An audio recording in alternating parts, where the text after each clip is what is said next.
멸류관 가지고 주 앞에 드리세. 저 천사 기쁜 노래가 온 땅에 퍼지네. 내 혼아 일어나 주 찬송하여라. 온 백성 죄를 속하신 만왕의 왕일세. 멸류관 가지고 주 앞에 드리세. 저 하늘 위에 천사도 그 상처 볼 때에 감당치 못하여 제 눈을 감으며 만유왕 앞에 꿇어서 곧 경배드리네. 멸류관 가지고 주 앞에 드리세.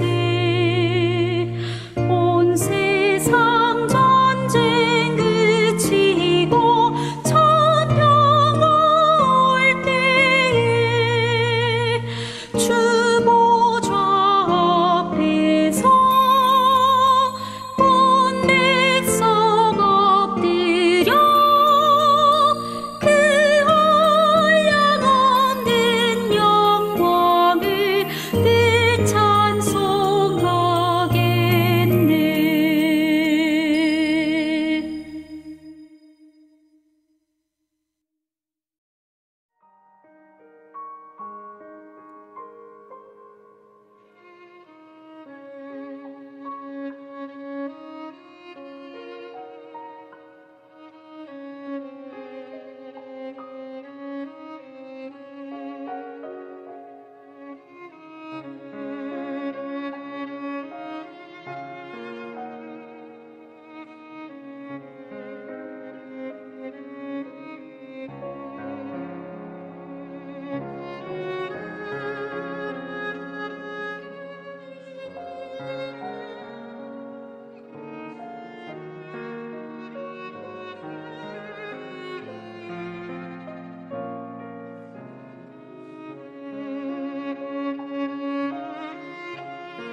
법채널 믿음의 가족 여러분 그동안 평안하셨습니까? 계속되는 요한계시록 말씀, 오늘은 계시록 12장 선악의 대쟁투와 여자의 남은 자손이란 제목으로 말씀을 드립니다. 지난 시간 우리는 성전이 열리며 하나님의 언약궤가 보이니란 주제로 계시록 11장을 공부했습니다. 입에는 다나 배에서는 쓰게 되리라는 예언처럼 재림운동의 경험은 아주 쓴 대실망을 맛보게 되었죠. 그러나 다시 예언하여야 하리라는 말씀처럼 재림운동에 남은 무리들은 성경을 다시 연구하게 되었고 그 연구의 핵심은 계시록 11장에 기록된 성소와 연관이 있는 것이었습니다. 하늘에 있는 하나님의 성전이 열리니 성전 안에 하나님의 언약궤가 보였다. 2300주야가 끝나는 1844년 10월 22일 성소가 정결하리라는 예언은 예수님의 재림이 아니라 재림 전에 하늘 지성소로 그리스도께서 들어가심을 깨닫고 예수 그리스도께서 우리의 중보자로 속죄의 마지막 사업을 마치시기 위하여 하늘 성소로 들어가셨기 때문에 하나님의 성전이 열리고 그 안에 하나님의 언약궤가 보인 것입니다. 이 부분에 대해서 엘렌 화이트는 이렇게 기록했죠. 하늘에 있는 하나님의 성전이 열리고 그의 언약궤가 성전에서 보였다는 말은 2300주야 끝인 1844년 그리스도께서 속죄의 마지막 사업을 마치기 위하여 그리로 들어가심으로 하늘의 성소에 있는 지성소가 열리는 것을 가리킨다. 속죄의 마지막 사업, 이것이 무엇인지 우리는 지난 시간에 자세히 살폈습니다. 온 우주의 지성적 존재자들 앞에 그리스도의 속죄의 피를 받아들인 자들이 의롭게 되었다는 선언을 하는 것이죠. 우리에게 예수 그리스도 우리를 위한 대언자, 중보자가 있다라고 하는 말씀처럼 바로 예수 그리스도께서는 우리를 그리스도의 속죄의 공로로 말미암아 온전히 우리의 죄를 도말하시고 온 우주 앞에 의롭다고 선언하심을 우리는 살폈습니다. 그리하여 하늘 성소의 기별과 재림전 심판을 통해서 바로 다시 예언하여야 하리라는 예언의 성취가 그러한 메시지들과 연관되어 있음을 우리는 살폈고 재림운동 후 그 실망 후에 남은 무리들이 가장 성경적인 진리들을 발견하고 깨닫게 되므로 오늘 저희들이 공부할 요한계시록 12장에 세상 역사의 마지막에 용과 더불어 싸울 한 남은 무리의 탄생이 있게 된 것입니다. 자, 이제 오늘은 계시록 12장의 남은 자손과 선악간의 대쟁투에 대한 말씀을 드리겠습니다. 여러분, 선악간의 대쟁투에는 대단히 중요한 두 가지의 국면이 있습니다. 그 중에 첫 번째는 바로 이 지구적인 국면, 그것은 죄인을 죄와 죄의 형벌로부터 구원한다라고 하는 의미가 바로 지구적인 첫 번째의 선악간의 대쟁투 십자가 속죄의 첫 번째의 국면인 것입니다. 로마서 8장 1절에 예수 그리스도 안에 있는 자들에게 결코 정죄함이 없어요. 우리가 아담의 범죄 이후에 우리는 죄로 말미암아 죽을 수밖에 없고 죄의 형벌인 사망으로부터 해결할 수 있는 방법이 없지만 예수 그리스도의 십자가의 속죄는 우리를 죄와 죄의 형벌로부터 구원했다라고 하는 이 놀라운 십자가 속죄의 선악의 대쟁투의 지구적인 국면을 우리는 이미 다 이해하고 있습니다. 또 다른 선악의 대쟁투의 대단히 중요한 국면은 바로 우주적인 국면입니다. 하나님과 그분의 백성을 위한 예수 그리스도의 우주적인 옹호가 있는 것입니다. 이것을 저희는 지난 시간에 잠시 살폈습니다. 계시록 11장 19절에 하나님의 성전이 열리고 성전 안에 하나님의 언약궤가 보였습니다. 특별히 오늘은 선악의 대쟁투의 이 우주적인 국면에 대한 이야기를 좀 더 드리려고 합니다. 십자가 사역은, 예수님의 십자가 사역은 우리를 죄와 죄의 형벌에서 구원시키는 것보다 더욱더 우주적이고 광범위한 사건입니다. 보통 일반 교회가 이해하는 것처럼 그저 우리를 죄인을 죄와 죄의 형벌에서 구원시키는 것보다 선악간의 대쟁투의 핵심인 이 십자가 사역은 더욱 우주적이고 더욱더 광범위한 사건입니다. 그 이유는 사단 루스벨이 온 우주 앞에 벌였던 주장 때문입니다. 여기 부조선제 69페이지, 대쟁투는 최초부터 하나님의 율법 성품에 대한 것이었다. 그러니까 대쟁투의 시작이 하나님의 율법과 성품으로부터 시작됐다는 것입니다. 사단은 하나님이 불공평하시며 그분의 율법 성품에 결함이 있고 우주의 행복을 위하여 그것은 변경되어야 할 필요가 있다는 것을 증명하려고 애써왔다. 쉽게 말하면 이런 것입니다. 하나님은 신뢰할 뿐이 못 된다. 그분의 율법, 그분의 성품인 공의와 사랑은 서로 상충된다. 어떻게 죄를 벌하는 공의가 죄를 용서하는 사랑과 조화를 이룰 수 있는가? 그러므로 그분의 품성의 사본인 율법도 신뢰할 것이 못 된다 하는 것이 사단이 온 우주 앞에 했던 바로 고소인 것이죠. 여기 또 다른 말씀입니다.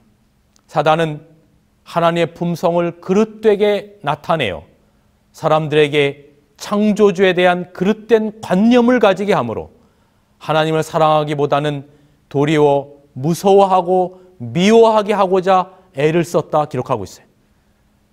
하나님의 성품을 오해하게 만든 것입니다. 이런 사단의 참소로 말미암아 하늘 천사의 3분의 1을 꼬여서 타락하게 만듭니다.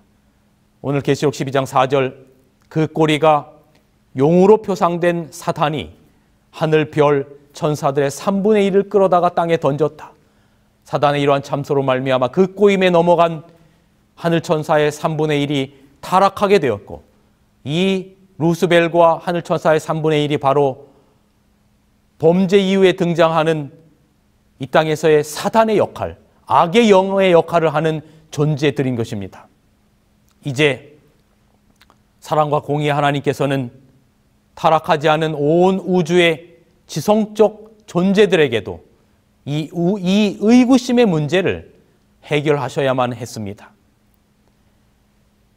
이것을 해결하는 과정이 바로 오늘 본문 계시록 12장의 선악간의 대쟁투로 묘사되어 있습니다. 선악간의 대쟁투의 핵심은 바로 인류의 죄의 문제를 해결하는 것뿐만 아니라 지금 설명드렸던 우주적 국면인 사탄의 고소 앞에 대군 미가엘 예수 그리스도와의 영적인 싸움인 것입니다.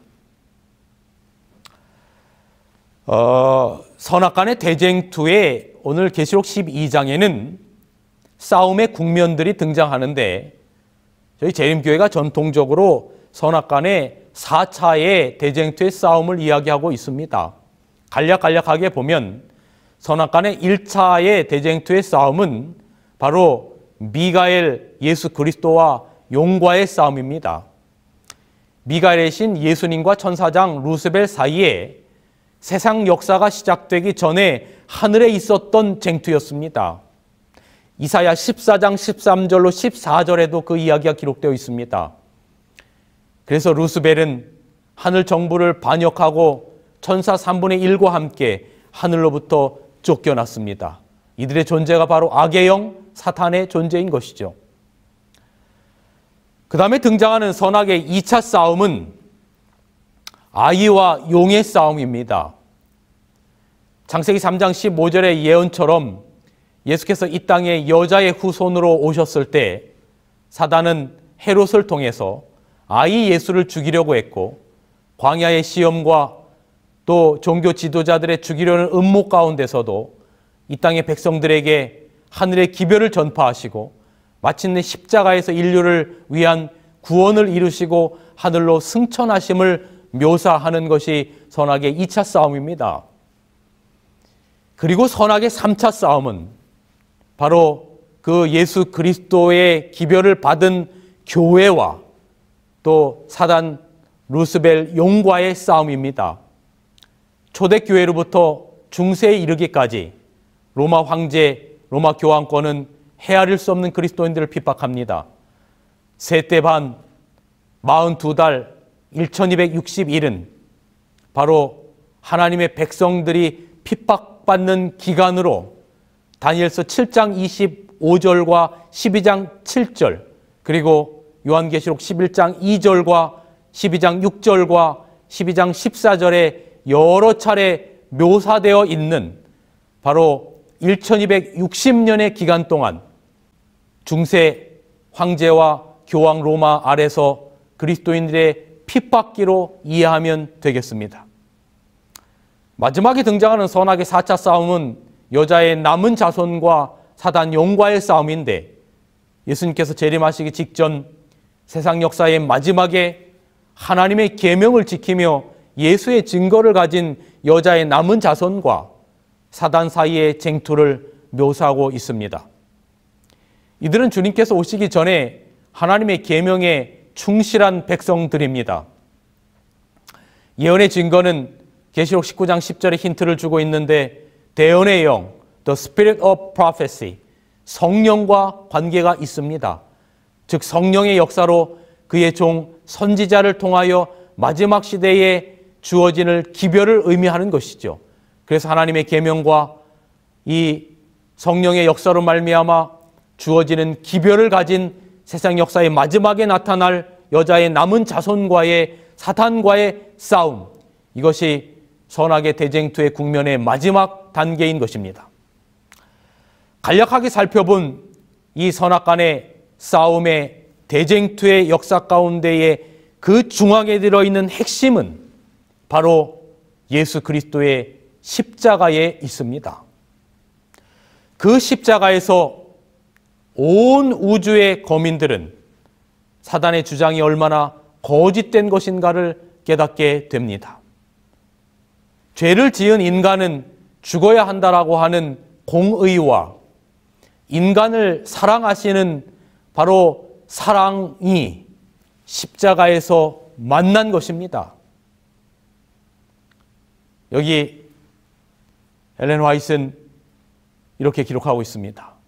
그리스도의 목표는 공의와 자비를 조화시키는 것이었다.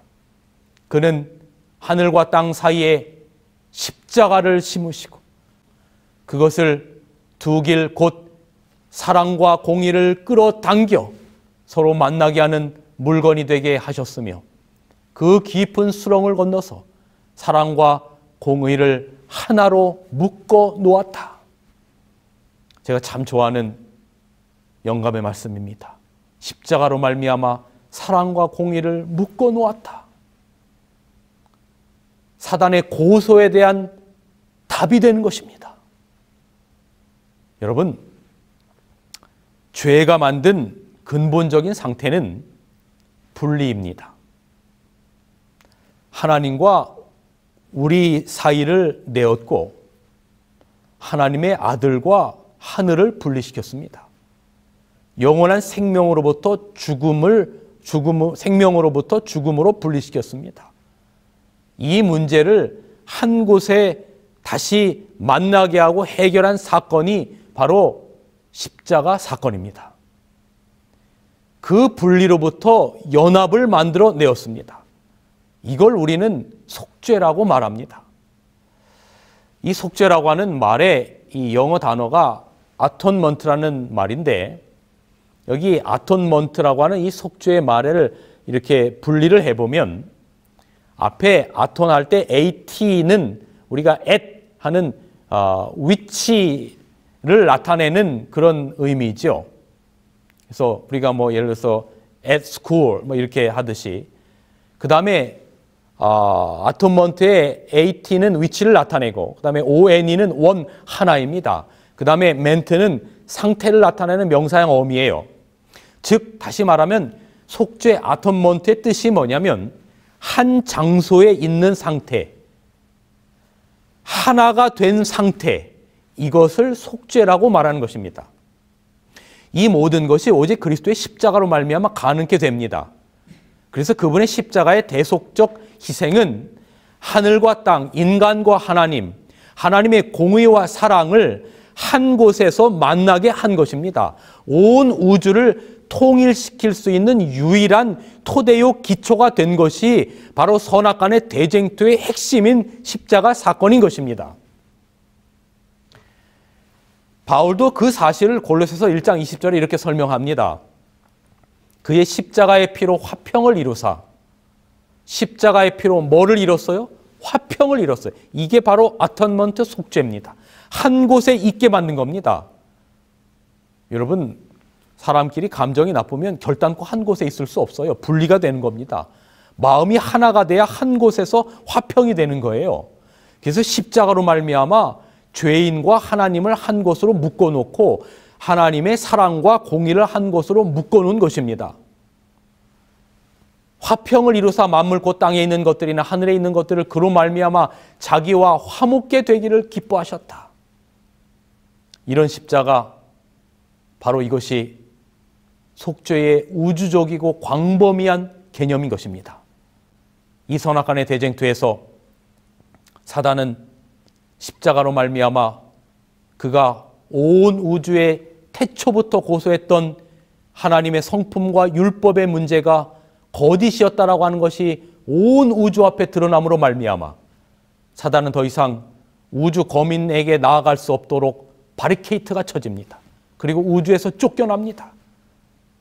이제 그의 시선을 오로지 이 죄로 말미암아 우주 가운데 고통당하는 이 지구로 쏠리면서 특별히 세상 역사의 마지막 남은 자손에게 사단의 시선은 포커스가 맞춰지는 것입니다. 사단이 많이 화가 났어요. 요한계시록 12장 17절. 용이 여자에게 분노하여 돌아가서 그 여자의 남은 자손 곧 하나님의 계명을 지키며 예수의 증거를 가진 자들로 더불어 싸우려고 바다 모래 위에 섰더라. 아담의 범죄 직후 약속된 구속의 경륜, 창세기 3장 15절에 약속된 여자의 후손 예수 그리스도는 이 땅에 오셔서 뱀의 후손, 즉 사단의 머리에 십자가로 말미암아 완전한 치명타를 입히셨습니다. 사단이 거짓말장이라는 것이 온 우주 앞에 드러났어요. 이제는 사단이 자기가 영원히 멸망할 수밖에 없다라고 하는 것을 깨닫고 그 분노와 그 화를 세상 역사의 마지막에 등장하는 예수 그리스도의 남은 자손을 공격하여 선악간의 싸움에서 그들을 멸망시킴으로 말미암아 사단 자신이 승리하기를 원하는 것입니다. 사단은 하나님을 사랑하고 하나님의 계명을 지키는 자들을 가장 불쾌히 여깁니다. 사단은 사단이 가진 속성 가운데 여러분 웬만한 건 사단이 다 흉내를 내는데 하나님의 사랑, 그 아가페 사랑만은 하나님의 성품의 문제만은 사단이 흉내낼 수가 없어요. 그러므로 하나님의 사랑을 받아서 하나님을 사랑하는 자들에 대하여 사단은 대단히 불쾌히 여기는 겁니다. 그리고 하나님의 성품의 사본인 하나님의 계명을 지키는 자들을 대단히 불쾌히 여기는 겁니다. 악의 권세자들은 이제 여자의 남은 자손을 향하여 최고의 증오심을 나타내는 것입니다. 여러분, 역사의 시대마다 하나님께서는 충성된 남은 자들을 가지고 계셨습니다. 창세기 7장 23절에 보면 노아와 그의 가족들은 홍수시에 하나님의 충성된 남은 자들이었습니다. 애굽에서 야곱의 가족들과 하나님의 계명을 지키는 신실한 백성들은 바로 믿음에 충성된 남은 자들이었어요. 창세기 45장 7절에. 그리고 열왕기상 19장 14절 18절에 보면 엘리야 시대에 엘리야 자기 혼자만이 남아있었다라고 생각했던 그 시대에 충성스러운 7천여 명의 남은 자들이 있었음을 주님께서는 말씀하셨습니다. 이방 나라가 이스라엘을 침공했을 때 그때에 또 남은 자들이 있는데, 여러분 여기 바로 이 성경 말씀 이사야 10장 20절에서 22절의 말씀을 보십시오. 그날에 이스라엘의 남은 자와 야곱 족속의 피난한 자들이 다시는 자기를 친 자를 의뢰하지 아니하고 이스라엘의 거룩한 자 여호와를 진실이 의뢰하리니 남은 자 곧 야곱의 남은 자가 능하신 하나님께로 돌아올 것이라. 이스라엘이여, 내 백성이 바다의 모래 같을지라도 어떤 자만 돌아오겠다고요? 남은 자만 돌아오겠다. 바로 하나님께 충실한 남은 자들이 있는 것입니다. 신약시대는 어떻습니까? 초대교회 당시에 신실했던 주의 사도들과 그리고 정말 어렵고 힘든 상황 가운데서도 예수를 그리스도로 영접했던 초대교회의 성도들, 남은 무리들이었어요. 하나님의 계명을 지키며 신실한 남은 무리들이었어요. 그리고 중세기 1260년의 기간에 그 암울했던 암흑기에 카타콤에서 또 로마의 원형 경기장에서 형장의 이슬로 사라지면서까지도 충성을 다했던 남은 무리들, 복음을, 하나님의 계명을, 말씀을 필사하며 목숨을 걸고 밖에 나가서 전했던 왈덴스인들, 그 깊은 산중 산속에서 믿음을 따라 말씀에 순종했던 남은 자들. 여러분, 시대마다 하나님의 남은 자들은 하나님의 계명을 지키며 예수 그리스도의 성품을 드러내는 남은 무리로 살았던 자들입니다. 그런데 오늘 요한계시록 12장은 이런 선악간의 대쟁투의 역사 가운데 세상 역사의 마지막에도 남은 무리의 출현이 있을 것을 이야기합니다. 계시록 12장 17절에 그들의 특징이 무엇이냐? 용이 분노하여서 진노하는 그들의 특징이 무엇이냐? 하나님의 계명을 지키며 하나님을 너무 사랑해서 그분이 지키라고 한 그분의 계명을 충성되이 지키며 안식일을 포함한 하나님의 계명을, 십계명을 준수하는 무리들이 있을 것을 말하는 것입니다. 또한 예수의 증거를 가진 자, 여러분 예수의 증거는 요한계시록 19장 10절에 대언의 영, the spirit of prophecy, 대언의 영이라는 말씀처럼 바로 이 예수의 증거는 성령의 은사와 대단히 깊은 관련을 맺고 있습니다. 예언, 대언이라고 하는 말은 하나님의 선지자를 통하여 전하신 영감된 기별을 말합니다. 혹은 베드로후서 1장 21절의 말씀처럼 성령의 감동하심을 입은 사람들이 하나님께 받아 말한 기별을 말하는 것입니다. 그래서 마지막 시대에 등장하는 여자의 남은 자손은 하나님의 계명을 신실히 준수하며 바로 영감된 기별을 가진, 선지자의 영감된 기별을 가진 바로 백성들입니다. 제7일 안식일 예수 재림교회는 세상 역사의 마지막에 계시록 14장에 기록된 창조주 하나님을 온 세상에 선포하며 하나님께서 하나님의 말씀 가운데 분명히 약속하신 창조의 기념일인 안식일에 대하여 온 세상에 선포하며 예수님의 재림이 가까워왔음을 성경과 선지자를 통하여 주신 영감의 글로 온 세상에 선포하는 남은 무리의 사명을 가졌음을 저희는 그렇게 믿습니다. 자, 이런 우리를 이 시대에 남은 무리로 세우신 이유는 무엇 때문입니까? 우리에게 주신 사명 때문입니다. 여기 교회 증언 4권에 이런 말씀이 있습니다. 교회는 여전히 시련의 때를 목도하게 될 것이다. 그는 베옷을 입고 예언할 것이다. 그들은 세상에서 그분의 증인들이 되어야 한다. 곧 그분께서 준비하시는 날에 그들은 특별하고도 영광스러운 일을 하기 위하여 그분의 도구들이 되어야 한다. 여러분, 잠시 여기서 저희가 생각해 보아야 될 문제는 하나님께서 세상 역사의 마지막에 남은 무리를 하나님의 계명을 지키며 예수의 증거를 가진 남은 무리를 부르신 이유가 그들만의 구원을 위해서 부르신 것이 아닙니다. 우리가 구원을 받는 것은 예수 그리스도의 속죄의 사역과 속죄의 보혈 이외에는 우리를 구원할 것이 아무것도 없습니다. 그렇다면 용이 분노하여 돌아가서 하나님의 계명을 지키며 예수의 증거를 가진 그 남은 무리들이 가지고 있는 사명이 그들 스스로의 구원이 아니라면 하나님께서 이 세상 역사의 마지막에 남은 무리를 두신 사명이 무엇입니까?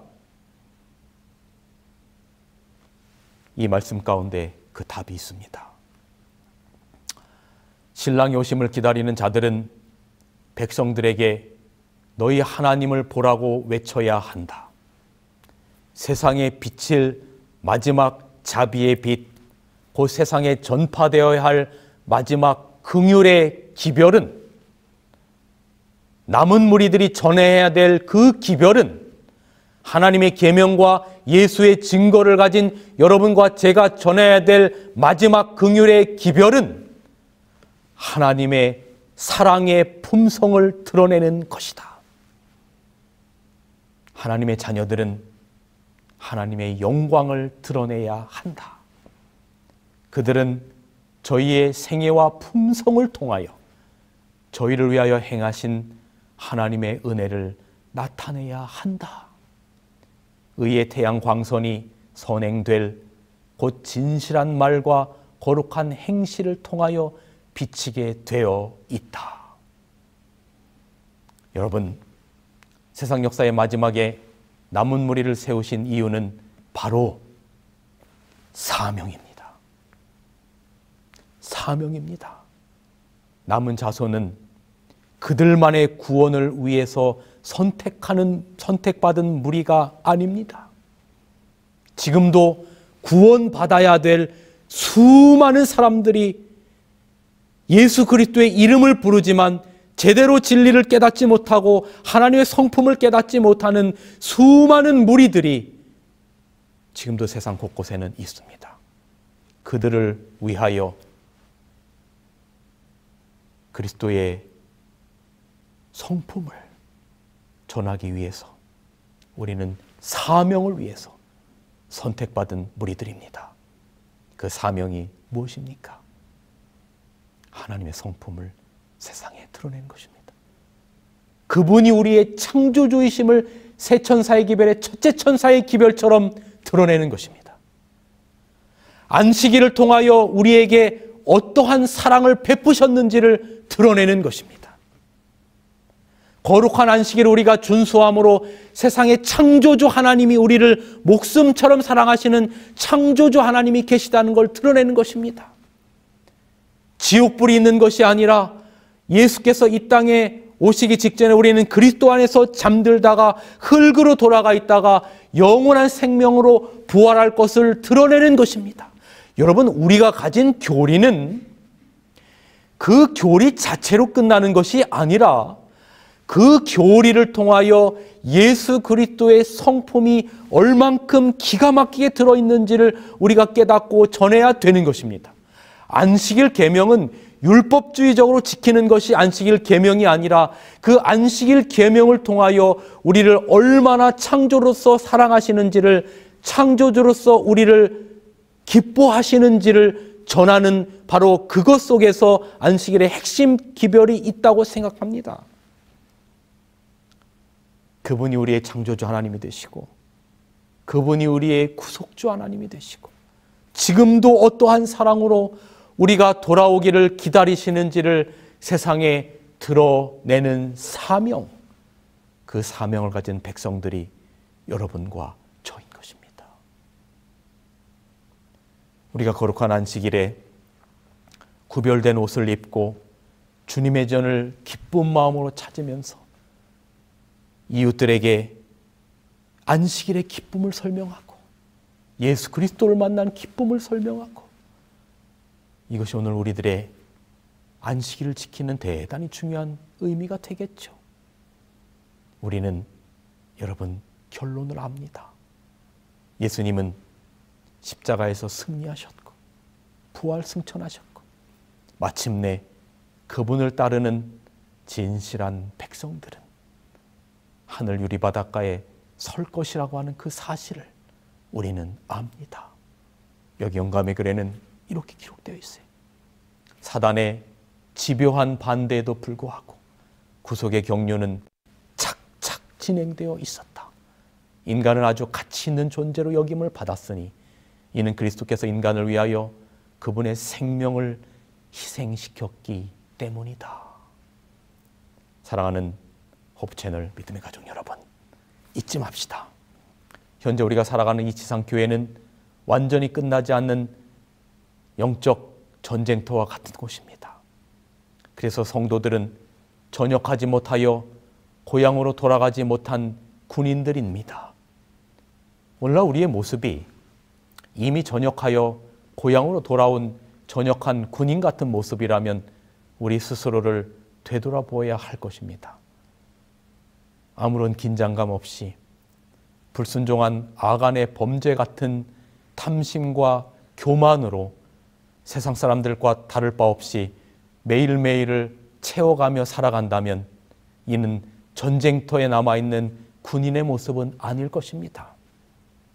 그러나 더 중요한 것은 사단 마귀는 아간에게 찾아와 탐심과 교만을 심겨줬듯이 오늘날 우리에게도 동일한 모습으로 찾아와서 이 시대의 아간으로 살아가게 하며 교회를 아이성 전투에서 패배한 이스라엘 백성같이 되도록 이간질한다는 것입니다. 여자의 남은 자손으로서 우리는 하나님의 계명 위에 굳건히 서셔야 합니다. 그 계명의 본질은 하나님의 성품인 사랑입니다. 또한 예수님께서 보이신 삶과 성품 그리고 성령께서 주시는 영감의 기별에 우리는 귀 기울이고 사셔야 합니다. 오직 주님 발자취 따라 살아가셔서 마침내 선악의 대쟁투를 끝내시러 오실 우리 주님 만나는 여러분 모두가 되시기를 기도하면서 오늘 말씀을 줄이겠습니다.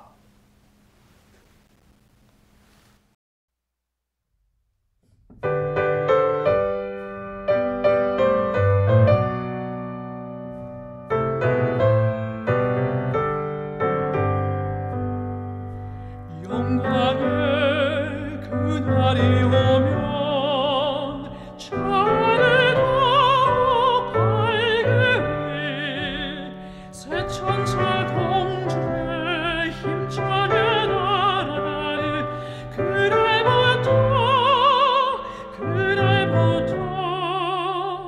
주의 종 가지고 만왕의 왕 오실 그때까지 세자사야 날개를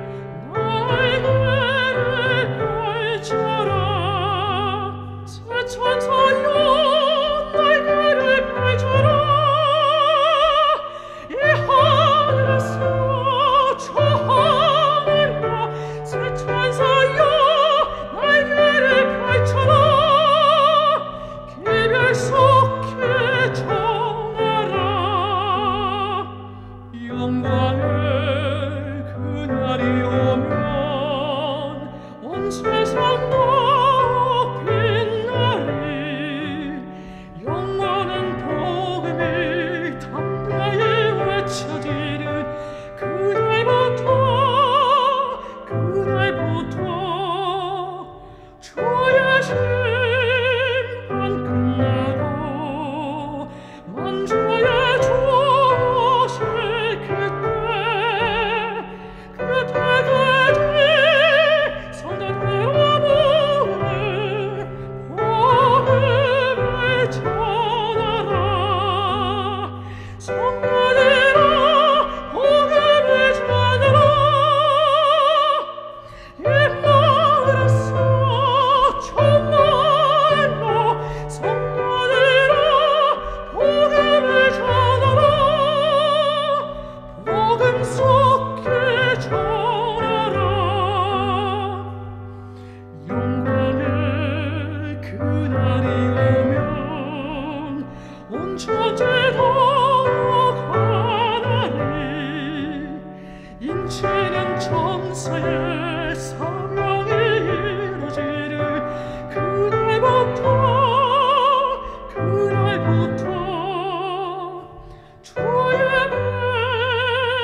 아버지 하나님, 시대마다 하나님께 충성된 소수의 남은 무리들이 있었듯이 세상 역사의 마지막에 사단의 분노의 공격의 대상이 되는 여자의 남은 무리가 있을 것을 말씀하셨습니다.